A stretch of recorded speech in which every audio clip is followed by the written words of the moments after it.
My name's Pat Atkinson, and I'm with the group called Mothers Out Front. We're just having a conversation today with some folks about climate change and their thoughts on the environment and what we're going to be doing going forward for the climate strike on Friday, the 20th. My name is Catherine Atkinson, and I'm from Harrisburg, Pennsylvania, and I'm 22 years old. My name is Stephanie Atkinson. I'm from Harrisburg, Pennsylvania, and I am 24 years old. My name's Jared. I'm from York, PA, and I'm 24 years old. So, what are your thoughts about climate challenges that we're facing today?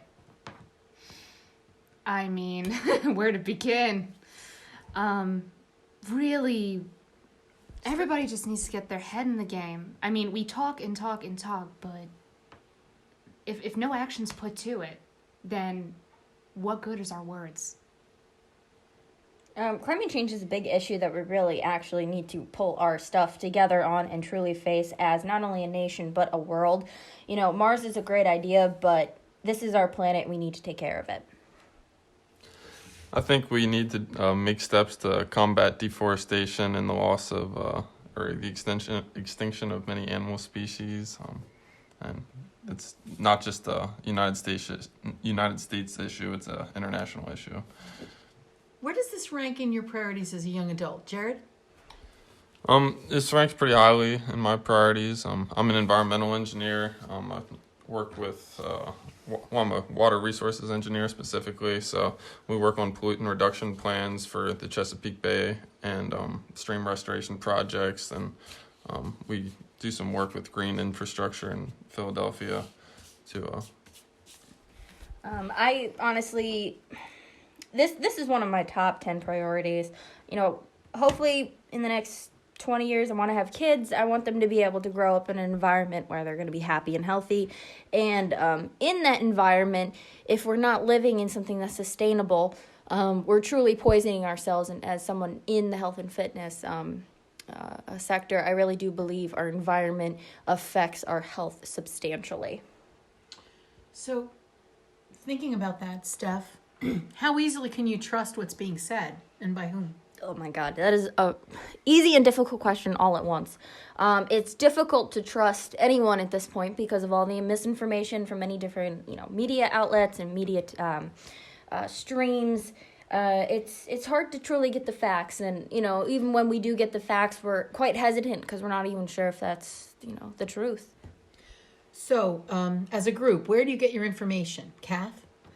MSNBC, NPR, one of my favorite outlets, and also academic scholars in journals, just, what's ever publicized by whoever. Twitter, sometimes YouTube, depending on the publication, Huffington Post, New York Times, BBC, a bunch of other different outlets. Oh, a lot of social media, and then I went to Penn State, and my major had a lot of climate-related issues associated with it, so that's probably where I learned the most, was through school.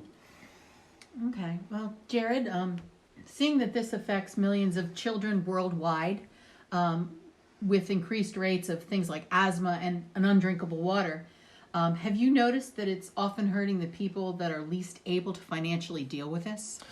Yeah, it seems like that's the case, and especially poorer countries and poorer areas have less access to technology, and governments sometimes misutilize resources that, like with Flint, that they should be utilizing resources to get the citizens of Flint clean water. So yeah, it's definitely impacting poorer countries and poor people more than the average person. Okay. Mothers Out Front is all about making a sustainable climate for our future. It says, our pledge, their future. So thinking about your own future children, what would you be willing to do to help improve this situation as quickly as needed to be? Aside from continuing what I've always done and what I've always believed in, it's more so than just getting the word out, getting people engaged. Like at my school, we definitely have a environmental club that also is highly participant in this heavily engrossed issue. So It's about joining people who believe the same things you do, and it's much easier to do the right thing if you have support around you. All right. I believe you got to do what you're doing right now, and then you got to do 10 times that action to not only work on your personal sphere of people, relationships, livelihood, and whatnot to truly help improve the environment, but this is not just us. We need to think on a global scale. I think we need to educate our peers better and use less resources so that you reduce your impact on the environment. I agree, Jared, and we know that while people have focused on individual efforts, such as carbon footprints, that's good. And from the data collected by nearly all the scientists, they talk about a lack of corporate responsibility and that having a greater impact on reducing carbon emissions comes from stopping the constant use of fossil fuels and the warming of the planet. What, if anything, is your corporation doing to alleviate this?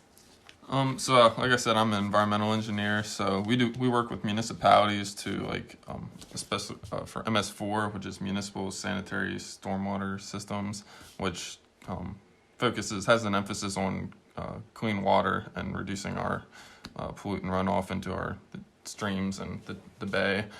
But we also plant a lot of trees with our projects and parks, and we renovate buildings to make them more energy efficient. So. Oh, that's great. Okay, so lightning round, all of you. How much of a priority is this to you in the next presidential election? Top 3 priorities. Very high. Top 5. One or two things that you would be willing to do to help improve this climate situation? Encourage everyone and all to look more towards alternative energy uses. Actually make that a popular thing that we all want. And not just, just favor and make it sound good to the companies, but just as a society, we need to make that a priority. I think personally working not only with the company you not only are employed with or have affiliations with would make a huge impact to really focus this climate change situation into a better one. We need to keep increasing technology so that we have better sources of energy and more fuel-efficient vehicles and energy-efficient houses. Do you think we are talking about this, A, not enough, B, too much, C, unsure? Enough and not enough. Honestly, I say too much. Not enough.